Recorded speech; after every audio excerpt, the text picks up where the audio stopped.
Hello दोस्तों, मैं विश्वास छात्रे स्वागत करता हूं आपका एक बार फिर से द कंसेप्ट आरएएस के यूट्यूब चैनल पर।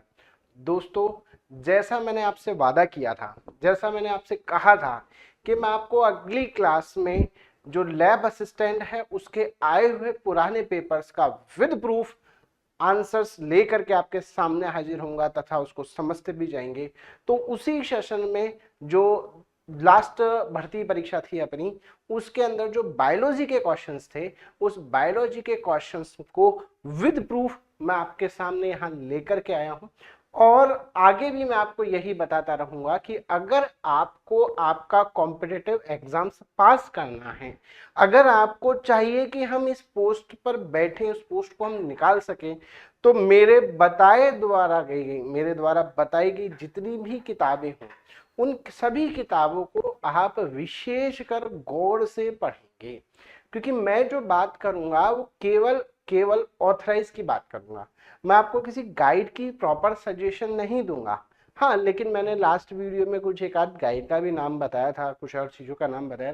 हाँ, आप उसको पढ़ सकते हैं, लेकिन पढ़ना पहले आपको हमेशा ऑथराइज्ड बुक है, जैसे एनसीईआरटी है, आरबीएससी है, या बात की जाए इग्नू वाली जो बुक्स हैं जो हमारी बीएससी वगैरह में चलती हैं वो बुक्स हैं, या फिर बात की जाए तो कुछ गाइडों की ऐसी भी कुछ बातें मैंने आपको लास्ट क्लासेस बताई थी, तो वही बातों की बात मैं अभी भी रहूँगा। अमर उजाला की जो किताबें हैं उस बेहतरीन किताबें हैं, उनसे भी आप क्वेश्चंस ले सकते हो और बने रहना। मैं हर एक क्वेश्चंस के बारे में, हर एक क्वेश्चन कहाँ कहाँ से आया है, इसके बारे में मैं आपको बताता रहूँगा। तो दोस्तों, स्टार्ट करते हैं हमारा बिना देरी किए हुए अपना सेशन। और हमारे सेशन के अकॉर्डिंग जो पहला क्वेश्चन जो हमारी इस भर्ती परीक्षा की एग्जाम के अंदर आया था, क्वेश्चन था लहसुन प्याज में निम्नलिखित में से कौन सा भाग खाए जाने वाला है। दोस्तों, मुझे जिस तरह से ऑथराइज बुक में प्रूफ अवेलेबल हुए, मैं हिंदी इंग्लिश में ले आया। ऑप्शन था मासल सल्क पत्तियां हैं, भूमिगत तना है, ट्यूनिक है, या अपस्थानिक जड़ें हैं। अगर आप बात करें, देखो, अगर खाली ये प्याज लिखते तो आप इसमें मार्शल सल्क पत्तियां कर सकते थे, लेकिन इन्होंने प्याज क्वेश्चन के साथ साथ क्या लिख दिया, लहसुन। और लहसुन और प्याज ये जो है, ये 11वीं कक्षा की जो किताब है, उस 11वीं कक्षा की किताब भी आरबीएससी वाली किताब के अंदर दिया गया है, बकायदा साफ साफ लिखा गया है आरबीएससी वाली किताब के अंदर। आप उसमें से उठा करके साफ साफ पढ़ सकते हैं, है ना। क्या लिखा हुआ है, ये बल्ब जो है वो स्टेम का मॉडिफिकेशन होता है ना। तो तने का रूपांतरण है, और बल्ब क्या है, हमेशा भूमिगत तना है ना। ये 4 प्रकार के होते हैं, इसलिए जो आंसर लगेगा दोस्तों आपका, वो आंसर कौन सा लगेगा, इसका भूमिगत तना लगेगा। देखो, आपको साफ साफ दिख रहा होगा बल्ब, ये बल्ब है, लहसुन और प्याज बल्ब के लिए दिए गए हैं। क्लियर बात। नेक्स्ट अगला क्वेश्चन है दोस्तों कि कोशिका, अगला क्वेश्चन है कोशिकाएं जो आगे विभाजित नहीं होती हैं, जीवन फेज अवस्था से निकलकर निष्क्रिय अवस्था में पहुंच जाती हैं, जिसे कोशिका चक्र कहते हैं। मतलब कोशिका, क्वेश्चंस को क्या स्टाइल में घुमाया है ना। आपको ऐसा लग रहा है, बट क्वेश्चन को स्टाइल में नहीं घुमाया। अब आपको देखो, मैं विद प्रूफ बात करूं, आपको शायद ये छोटा दिख रहा होगा, मैं थोड़ा सा बड़ा कर देता हूं उसको, और बड़ा करके फिर अपने देखने देखो इस बात को। अब आप सेम टू सेम यही लाइन है, लाइन टू लाइन मिला लो, देख लो, लाइन टू लाइन मिला लो दोस्तों। क्या, वे कोशिकाएं जो आगे विभाजित नहीं होती हैं, जीवन अवस्था से निकलकर निष्क्रिय अवस्था में पहुंचती हैं, कोशिका चक्र शांत अवस्था यानी G0 अवस्था कहलाती है और चल रही है। तो बोलो, कुछ नहीं है, केवल वही लाइनें हैं। अब आप देख लो, इसमें G0 मतलब शांत अवस्था, शांत अवस्था आंसर लग ही गया अपना। आगे बात समझ में। तो देखो कहां से क्वेश्चन उठाया जाता है, और ये क्वेश्चन कहाँ का है, बकायदा आप मेरे सामने पीछे देख रहे हो, एनसीईआरटी की किताब इस पे लिखा भी है, एनसीईआरटी नॉट पब्लिश्ड है ना। तो वहां से ये क्वेश्चन जो है दोस्तों लिया है।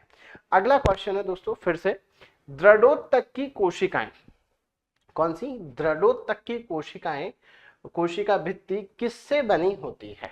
अब दृढ़ोत्तक की कोशिका स्कलन कायमा की कोशिकाएं जो किससे बनी है, सेलुलोज, हेमिसेलुलोज, लिग्निन, पैक्टिन। तो देखो, ये भी बात लिखी हुई है आपकी ये 11वीं क्लास की ही किताब के अंदर। देखो, बड़ा करके पढ़ा देता हूं मैं आपको कि कहां पर ये बात लिखी हुई है। यहां पर बात लिखी हुई है, देखो ये रहा, walls are due the uniform destruction of lignin, यानी लिग्नेनिन से क्या है, ये आच्छादित है। अब लिग्नेनिन से आच्छादित है तो आंसर क्या लगेगा फिर आपका, लिग्नेनिन लगेगा। आगे बात समझ में, कहां से दिया है क्वेश्चन, बकायदा प्रूफ है अपने पास, कहां से लिया है, आपकी 11वीं क्लास की एनसीईआरटी से किताब से क्वेश्चन लिया है बकायदा, आपको फॉन्ट लैंग्वेज में दिख गया होगा कि ये वहां से है। अगला है मसालों का राजा। दोस्तों ऐसे जो क्वेश्चन होते हैं, अब देखो सर आप इसका तो प्रूफ लाए ही नहीं, देखो ऐसे जो क्वेश्चन है इसका प्रूफ आपको केवल गाइडों के अंदर मिलेगा, और गाइडों के प्रूफ मैं कम प्रेफर करता हूं, ये गाइडों से आया हुआ क्वेश्चन है ना। और मसालों का राजा जो है वो कौन सा कहलाता है दोस्तों, काली मिर्च कहलाती है। कौन सी होती है, काली मिर्च होती है ना, जो मसालों का टेस्ट बढ़ाने का काम करती है। अगला क्वेश्चन है बाजरे का वानस्पतिक नाम, ये कक्षा 10 से लिया हुआ क्वेश्चन है, कक्षा 10 से लिया हुआ क्वेश्चन है। आप देख लो कहां से लिया है, कक्षा 10 की आरबीएससी की जो किताब है उसमें चैप्टर दे रखा है पदार्थ पेड़ पौधों का और जंतुओं का आर्थिक महत्व, वहां से क्वेश्चन लिया है। बाजरे का वानस्पतिक नाम, देखो बाजरे का वानस्पतिक नाम पेनिसिटम टाइफेडिस, तो देखो पेनिसिटम टाइफेडिस, ये आंसर हो गया। तो बकायदा फोटो देकर के आराम से दे रखा है, तो इसलिए हमेशा दोस्तों एक ही बात कहता हूं मैं, पढ़ना है ऑथराइज पढ़ना है, ऐसे नहीं पढ़ना हो हमें। अच्छा यही है नहीं कि सर आपने 2-4 क्वेश्चन मिला दिए ना, अभी मैं आपको और सारे क्वेश्चन बता रहा हूँ कि और कैसे क्वेश्चन आपको मिलेंगे और कैसे क्वेश्चन मिलाने हैं आपको। देखो ये एग्रोबैक्टीरियम रोग उत्पन्न करता है दोस्तों, ये वाला जो क्वेश्चन है ये एग्रीकल्चर से रिलेटेड क्वेश्चन है और वहां से ये क्वेश्चन उठाया गया है, और इसका आंसर है ग्राउंड कॉल। ग्राउंड कॉल रोग उत्पन्न करता है, ये एग्रोबैक्टीरियम है ना, ये एक तरह का बैक्टीरिया है जो पेड़ पौधों के अंदर रोग उत्पन्न करने के काम में आता है। ऐसी पत्तियों के संरचना जो प्रांकुर को सुरक्षा देती है।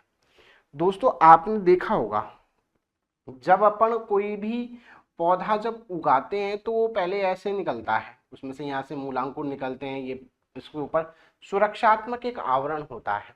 ये जो आवरण है इसको अपन कहते हैं प्रांकुर चोल। क्या नाम देते हैं उसको, प्रांकुर चोल कहते हैं। तो ये प्रांकुर चोल वाला जो है वो हिस्सा है।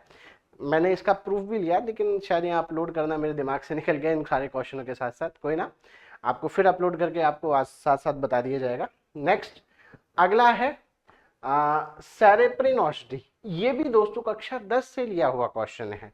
ये सारे रेसेप्रिन जो औषधि होती है ये रावल्फिया सर्पेंटाइना से की छाल से बनाई जाती है ना, तो ये भी ध्यान रखना, कौन सा, रावल्फिया सर्पेंटाइना की छाल से बनाई जाने वाली औषधि होती है। अच्छा अगला है ट्रांसजेनिक जीव, देखो ये गाइडों के लिए क्वेश्चन है, मैंने कहा था दोस्तों गाइडों से लिया हुआ क्वेश्चन है सीधा सीधा।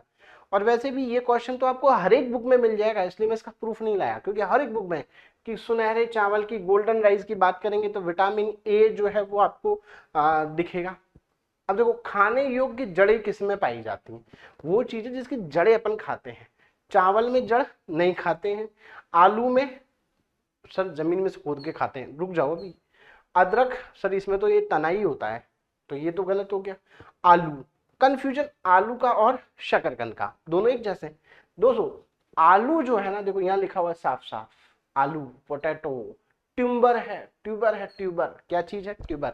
और ट्यूबर क्या है, एक तरह का मॉडिफिकेशन है, इसको हम कहते हैं कंद, कंद कहते हैं, कंद हिंदी में कंद है, और कंद जो है तने का रूपांतरण होता है ना, ये तो जो है बल्ब शल्ककंद कहलाता है, वो कंद कहलाता है, स्टेम ट्यूबर। तो ये है, तो आलू भी जो है वो तना है, तो आंसर जो लगेगा आपका कौन सा लगेगा, शकरकंद का लगेगा। बताओ क्लियर बात। नेक्स्ट जो अगला आता है आपका, ये क्वेश्चन बायोटेक से उठाया गया क्वेश्चन है ना, बायोटेक में भी एग्रीकल्चर बायोटेक से, तो एग्रीकल्चर वाली बुक्स के अंदर ही आपको मिलेगा, जिसमें काई सेकेंड ए बी और क्राई फर्स्ट ए बी, ये दोनों टॉक्सिक जो पैदा करते हैं, ये दोनों टॉक्सिक किसके लिए करते हैं, ये कपास जो होता है ना, कपास का जो पत्ता होता है उसके अंदर गोल गोल छेद कर देंगे, मक्का के अंदर गोल गोल छेद कर देंगे, तो इसके लिए ये पाए जाते हैं। प्रकाश संश्लेषण का जो प्रमुख वर्णक होता है वो क्लोरोफिल होता है, लेकिन क्लोरोफिल भी कौन सा, ए बी सी डी कौन सा होता है, तो क्लोरोफिल बी जो होता है दोस्तों, एक मेन पिगमेंट होता है क्लोरोफिल बी, है ना। ये आपको 12th क्लास में दिया गया है। अच्छा, ये वाला क्वेश्चन भी जनरल बुक्स के अंदर, देखो ये जो मैं आपको क्वेश्चन के प्रूफ नहीं है, ये क्या है, ये जनरल बुक्स में आपको कहीं भी देखने को मिल जाएंगे, है ना। ये वाला क्वेश्चन हमने लास्ट क्लासेस में सॉल्व किया था, मैंने आपको बताया था लास्ट वीडियो के अंदर कि मानव नेत्र का जो सही क्रम है वो क्या है। तो कॉर्निया, कॉर्निया के बाद आइरिस, लेंस और कचाप द्रव कक्ष होता है, ऐसा मैंने आपको लास्ट क्लासेस में भी बताया था, है ना। अच्छा, ये मनुष्य, ये भी लास्ट क्लास में बताया हुआ क्वेश्चन है, इसलिए इसका प्रूफ मैं आपको नहीं लाया हूँ। कर्टी के ऑर्गन मानव की कान के अंदर पाए जाते हैं। आप किसी भी का डायग्राम देखेंगे कान का, वहां आपको पता चल जाएगा। अच्छा, टाइफाइड, टाइफाइड जो होता है ना, टाइफाइड, टाइफाइड में हम किसके तरह से पुष्टि करते हैं, मतलब टेस्ट जो है उसका कौन सा होता है, तो विडाल टेस्ट टाइफाइड के लिए होता है। ये दोस्तों गाइडो के क्वेश्चंस हैं। अब देखो ये फिर से अपना एनसीईआरटी वाला क्वेश्चन है ना, कि सर फिर गाइडों के क्वेश्चन तो गाइड भी तो पढ़नी चाहिए, दोस्तों बिल्कुल पढ़नी चाहिए, लेकिन गाइड जो बनाई गई है वो कहाँ से बनाई गई है, आपकी एनसीईआरटी या आरबीएससी या किसी ऑथराइज बुक से बनाई गई है। आप उन ऑथराइज बुक्स को पढ़ें तो अपने आप गाइड का परफॉर्म आपको पता चल जाएगा। हाँ, वो गाइड वाले क्या करते हैं, क्योंकि एनसीईआरटी, आरबीसी या कोई भी ऑथराइज बुक लोगे आप, उसमें क्वेश्चन जो है इतने सारे नहीं होते हैं, क्वेश्चंस का मॉडिफिकेशन बना करके डाला जाता है। तो क्वेश्चन को मॉडिफिकेशन गाइडों से किया जाता है, तो आप गाइडों को पढ़ो, है ना, क्वेश्चन के लिए। बाकी थ्योरी पढ़नी है एनसीईआरटी, आरबीसी या इग्नू या अमर उजाला। अमर उजाला एक गाइड है दोस्तों, है ना, वहां से भी क्वेश्चन उठे गए थे। देखो कंटिकाएं, कंटिकाएं नाल तंत्र संयुक्त प्राणी में किस संघ में रखे जाते हैं, मतलब जिसमें कंटिकाएं भी होंगी, इनका नाल तंत्र भी होगा। तो दोस्तों मैं आपको यहाँ पर थोड़ा बड़ा कर करके इसको बता देता हूँ कि कंटिकाएं और जो नाल तंत्र है, नाम पढ़ रहे हो आप बकायदा मेरे पीछे पीछे कि सर इसमें जो है वो एनसीईआरटी है, बिल्कुल सही बात है एनसीईआरटी। अब इसमें देखो नाल तंत्र ये रहा, नाल तंत्र है ना, और शरीर पर कंटिकाएं, जो कंटिकाओं का, एक कंटिकाओं का ये रहा। अब ये है कौन सा सर, ये भी तो बता दो। तो अब इसको छोटा करके देखो, इसको बता देता हूँ कि छोटा करके कि ये आखिर है किसका। देखो नाम पढ़ो इधर, क्या चीज है, पॉरीफेरा। क्या चीज है, पॉरीफेरा। तो आंसर लगा दो, कौन सा, पॉरीफेरा। नेक्स्ट अगला, कौन सा आरएनए आनुवंशिक कूटों को पढ़ने के लिए उत्तरदायी होता है, यानी आनुवंशिक कोड जो है, कोडोन्स जो है, उसको वापस डिकोड करने के लिए कौन सा उत्तरदायी होता है। तो देखो यहां पर साफ साफ लिखा हुआ है, एंटी कोडोन लूप जो है वो इस आरएनए पर पाई जाती है, और ये कौन सा है, टीआरएनए है। कौन सा है, टीआरएनए। टीआरएनए पर ऐसी साइट पाई जाती है जिसके अंदर कोडोन्स प्रेजेंस होते हैं अपोजिट, जो एमआरएनए को क्या करते हैं, एंटी कोडोन। देखो साफ लिखा हुआ है, 3 unpaired nucleotides are present in calls anticodons. तो उसको कोडोन को डिकोड करने का काम करेगा, तो एंटी कोडोन्स। तो आंसर क्या लगेगा, आगे बात समझ में। नेक्स्ट फिर से एक और अगला क्वेश्चन, अच्छा क्वेश्चन था ये भी, कि किस कशेरुक में प्रोन ग्रंथि पाई जाती है। बकायदा आपको एनसीईआरटी दिख रही है मेरे पास 11वीं क्लास की, इसमें साफ साफ यहाँ लिखा हुआ है क्या, कि इनमें चोंच पाई जाती है, पंख होते हैं, इनमें चलने तैरने के लिए, पेड़ों की शाखाओं पकड़ने के लिए, ग्रिपिंग के लिए जो है वो पंजे पाए जाते हैं, त्वचा शुष्क होती है, और पूंछ में तेल ग्रंथि छोड़कर त्वचा पर कोई ग्रंथि नहीं पाई जाती। तेल ग्रंथि, तेल ग्रंथि, इसी को ही अपन क्या कहते हैं, प्रीन ग्लैंड। और प्रीन ग्लैंड किसमें मिलेगी, एवीज के अंदर। तो इसलिए ऐसा आंसर लगेगा। मतलब बात समझ में आ गई, क्लियर। डार्विन फ्रिंचेस, डार्विन फ्रिंचेस, देखो ये जनरल क्वेश्चन है, जनरल एग्जाम में मिलेगा आपको, हर जगह मिलेगा, बहुत सारी बुक्स में मिलेगा, इसलिए इसका प्रूफ नहीं लाया, है ना, बहुत सारी जगह। डार्विन ने जिन चिड़ियाओं को, गैलोपैगस द्वीप समूह पर गया था, चिड़ियाओं को देखा था, चिड़ियाओं में उसी चोंच को देखा था, अलग अलग तरह की चोंच आई थी, तो उनको नाम उसने दिया डार्विन फ्रिंचेस। तो उसने अध्ययन जो किया था किस पे किया था, चोंच पर किया था, डार्विन फ्रिंचेस का। क्लियर बात। अगला क्वेश्चन है, अगला, कौन सा हार्मोन लीडिंग कोशिकाओं द्वारा स्त्रावित होता है। बकायदा लेसन का नाम लाया हूं, है ना, 31वां चैप्टर है, गैमेटोजेनेसिस है ना, युग्मक जनन वाला, ह्यूमन गैमेटोजेनेसिस, मनुष्य में युग्मक जनन। और इसमें साफ साफ लिखा हुआ है, देखो कौन सा, कि अंतराली कोशिकाएं हैं, यानी लीडिंग सेल, कौन सी, लीडिंग सेल्स जो है वो नर हार्मोन का स्रावण करती है ना, कौन सा, लीडिंग सेल्स। सर्टोली सेल्स करती है टेस्टोस्टेरोन का, लीडिंग सेल्स नर हार्मोन का। अब इसमें से नर हार्मोन कौन सा है? तो नर हार्मोन देखो क्या तो टेस्टोस्टेरोन या फिर एंड्रोजन। तो टेस्टोस्टेरोन इसमें है ही नहीं तो कौन सा है? एंड्रोजन। तो एंड्रोजन लगा दो। आगे बात समझ। तो इस तरह से दोस्तों ये प्रूफ है। अगर आप दिमाग से अच्छे से क्वेश्चन जो इस तरह से घुमा रहा है, अरे क्या शानदार तरीके से क्वेश्चन घुमाया है, हमने पढ़ा गया है, घुमा दिया क्वेश्चन को, तो इसका विशेष कर ख्याल रखना। अब जैसे ये है, ये अच्छा क्वेश्चन है, देखो बढ़िया तरह से 11वीं क्लास का क्वेश्चन है। निम्नलिखित में से कौन सा युग्मक सुमेलित नहीं है? कौन सा युग्मक सुमेलित नहीं है? तो देखो मैं बड़ा करके बता देता हूं, देखो देखते जाओ। प्लेटीहेल्मिन्थेस, कौन सा? प्लेटीहेल्मिन्थेस एगुइया है क्या? तो देखो यहां पर एक बात ध्यान रखना, यहाँ प्रगुहा लिखा हुआ है, गुहा के बारे में बात कर रहा है। यहाँ बिना गुहा यानी इससे ऊपर वाले एगुइये हैं, है ना। तो अगर आप देखोगे तो बिना गुहा के यानी एगुइया प्लेटीहेल्मिन्थेस, यानी ये तो बात सही है। अगला क्या है? निमेटोहेल्मिन्थेस जो होता है वो कूटगुही है क्या? तो ये एस्कोहेल्मिन्थेस या निमेटोहेल्मिन्थेस एक ही बात होती है, ये कूटगुही है क्या? बिल्कुल कूटगुही नहीं, ये भी बात सही है। अगला कौन सा है? एनिलिडा। एनिलिडा की बात करेंगे तो एनिलिडा में सत्य गुहा पाई जाती है और वो भी गुह्य होता है ना, दीर्ण गुह्य। अच्छा इसमें आर्त्र गुह्य, आर्थ्रोपोडा में आर्त्र गुह्य और लिख रखा है। तो आर्थ्रोपोडा एनिलिडा दोनों एक जैसे होते हैं, है ना। सत्य गुहा इनके अंदर पाई जाती है। कौन सी वो गुहा पाई जाती है? सत्य गुहा पाई जाती है। लेकिन ध्यान रखना दोस्तों, ये आंत्र गुह्य है। कौन सा? आर्थ्रोपोडा के अंदर आंत्र गुह्य जो है ये तो होता है, लेकिन एनिलिडा दीर्ण गुह्य जो है वो नहीं होता। कोई बड़ी गुहा नहीं होती, गुहा तो होती है वो छोटी होती है इसके अंदर। आगे बात समझ में। नेक्स्ट अगला कौन सा आपका? मानव शरीर में के किस भाग में यूरिया का संश्लेषण होता है? तो दोस्तों यूरिया के काम है। अब यूरिया कौन कौन से? देखो वृक्क वल्कुट में या वृक्क के मध्यांश में, यकृत से या मूत्राशय से। अब आप समझते हो कि यार मूत्र जो है वो किडनी से करती है, किडनी निकालती है, वृक्क उससे है। नहीं, तो यूरिया वहां से नहीं बनेगा। यूरिया जो बनाता है वो लीवर बनाता है, यकृत। तो देखो यहाँ पर साफ साफ लिखा हुआ है, कहाँ लिखा हुआ है? देखो ये रहा, यकृत की कोशिकाएं यूरिया का संश्लेषण करती हैं। ये अपनी 12th क्लास वाली किताब है आरबीएससी की। तो ये आंसर मिल गया आपको यहाँ पर। आगे बात समझ में, बकायदा आप चीजें देख रहे होंगे। नेक्स्ट अगला, रेखीय पेशी में संकुचन की सबसे छोटी क्रियात्मक इकाई कौन सी होती है? तो अब देखो यहाँ इस क्वेश्चन का आंसर ये रहा, इसके अंदर जस्ट ये रहा।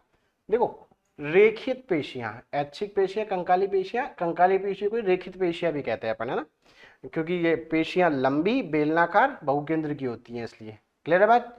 अच्छा इसमें एक बात और लिखा हुआ है, देखो ये लिखा रेखित पेशियां दिखाई देती है, रेखित पेशियां हैं। और रेखित पेशियों में देखो पेशी तंतु के एकांतर क्रम में हल्के और गहरी आड़ी पट्टियों में पाए जाते हैं। तो कौन से हैं? पेशी तंतुक। तो यहां पर आंसर क्या लगेगा? पेशिक तंतुक। ये वाला क्वेश्चन आरबीएससी की 12th क्लास की किताब से लिया गया है ना। तो आरबीएससी की 12th क्लास की किताब का ये जो है ये भी नॉर्मल कॉमन क्वेश्चन है, लेकिन फिर भी मैं इसकी पीडीएफ लेकर के आया हूं। और ये पीडीएफ जो है ये कक्षा 10 में दी गई है। क्या है? प्लेग्रा किस विटामिन की कमी से होता है? तो देखो उसमें यहाँ पर देखो नाम दे रखा है प्लेग्रा, प्लेग्रा रोगीरा। और प्लेग्रा निकोटिन की वजह से होता है। किसकी वजह से? निकोटिन। और निकोटिन जो होता है वो होता है आपका B5। अब देखो निकोटिन यानी बी आ गया। अब इसमें B3 कौन सा है? बी निकोटिन B3 होता है, B3। तो B3 की वजह से B3, B5 नहीं भाई, B3 निकोटिन B3, क्योंकि B1 से तो नहीं होगा। कौन सा? B1 से नहीं होगा। B1 से तो बेरी होगा। B12 इससे पार्किंसंस एनीमिया होगा। C से स्कर्वी होगा। बच्चा कौन सा आपका? B3। तो आंसर लगाओ B3 प्लेग्रा से। क्लियर है बात? वैसे निकोटिक एसिड से होता है। नेक्स्ट अगला क्वेश्चन है अपना, आमाशय की जठर ग्रंथियां स्रावित करती हैं। अब दोस्तों इसका भी प्रूफ देख लो। ये प्रूफ आपको 12th क्लास में मिलेगा। 12th क्लास की एनसीईआरटी में भी, आरबीएससी में भी है, दोनों जगह पर प्रेजेंट है, अवेलेबल है। देखो प्रूफ ये रहा कि कौन कौन सी चीज होती है। देखो आमाशय में श्लेष्मा तो निकलती है, अपन को इतना पता है। तो इसमें से श्लेष्मा वाला आंसर तो अपन को रखना ही रखना है, यानी 1, 2 और 3 ये श्लेष्मा रखना है। HCl भी निकलता है, देख लो HCl। आमाशय में पाचन में HCl आ रहा है, HCl निकलता है। और पेप्सिनोजन, तो देखो ये लिखा तीनों, जठरीय रस में ये तीनों हैं। कौन कौन सा? HCl, श्लेष्मा, पेप्सिनोजन और अल्प जठरीय लाइपेज भी होता है। अब यहाँ पर देखो लाइपेज के साथ तो ट्रिप्सिन दे रखा है, तो ऑप्शन तो ये गलत हो गया, यानी आंसर क्या हो गया? तो सीधा सीधा कहां से क्वेश्चन उठाया, देख लो कहां से क्वेश्चन उठाया है। तो ऐसे एक एक लाइन से क्वेश्चन उठाए जाते हैं दोस्तों। तो इसीलिए कहता हूं कि इन किताबों को बड़ी गौर से, बड़ी ध्यान पूर्वक से आपको पढ़ना है। अच्छा, अभी हमारे बहुत सारे दोस्त ये कमेंट करेंगे, सोचेंगे क्या गुरुजी क्वेश्चन का सीक्वेंस तो प्रॉपर रख लेते। दोस्तों ये सीक्वेंस मैंने नहीं, एक्चुअल क्या ये जब पीडीएफ अपलोड की गई थी तो ये उल्टे सीधे हो चुके हैं, है ना। तो आप सीक्वेंस में मत जाना, आप क्वेश्चन पर जाना, क्वेश्चन पे ना। निम्न में से किस रक्त समूह को यूनिवर्सल, ये सब जगह था दोस्तों, सब जगह था। मैं अगर इसके प्रूफ लाता तो 10 जगह से प्रूफ आ जाते, तो मैं जगह से प्रूफ लाया ही नहीं इसके, क्योंकि आपको सबको पता है यूनिवर्सल डोनार जो होता है, सर्वदाता जो होता है वो होता है, इसलिए ऐसा था। अगला है फॉर्मिल। ये थोड़ा केमिस्ट्री, बायोकेमिस्ट्री का क्वेश्चन है कि हम अंगों को जो है फॉर्मेलिन के अंदर डुबो कर रखते हैं। वो असल में क्या होता है? वो जलीय फॉर्मिक एसिड होता है, ओ सॉरी फॉर्मेल्डिहाइड होता है। कौन सा होता है? जलीय फॉर्मेल्डिहाइड जो होता है वो जलीय फॉर्मेल्डिहाइड होता है। और अगला क्वेश्चन है दोस्तों क्या? प्याज।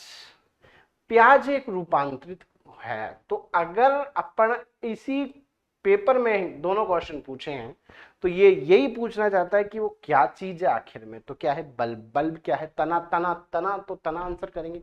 तो दोस्तों देखो, एक ही इमेज से 3 तरह के क्वेश्चन आपसे पूछे गए थे। कौन सी इमेज है?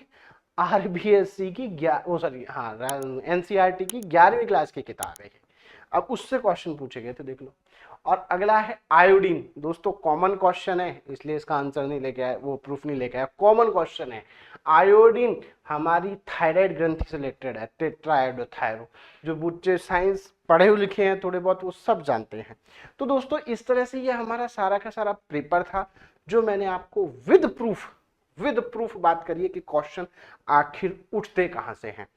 आपको आपकी आगे आने वाली एग्जाम में आपको सिलेक्शन अगर चाहिए तो आपको इसी तरह से विद प्रूफ पढ़ना पड़ेगा।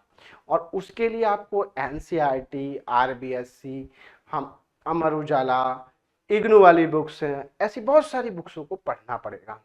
अगर आपको उन सब का निचोड़ चाहिए, उन सब का सार चाहिए, कंपटीशन में चाहो कि एक सिंगल क्वेश्चन हमारा गलत ना हो, ऐसा चाहिए, तो इस चैनल से जुड़े रहना दोस्तों, फैलाते रहना। आग की तरह मैं आपको यहीं पर मिलता रहूंगा, अलग अलग टीम, अलग अलग फैकल्टीज के साथ, और अपनी एक ऑथराइज पोजीशन के साथ।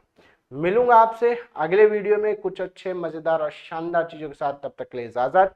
Thank you, bye and take care.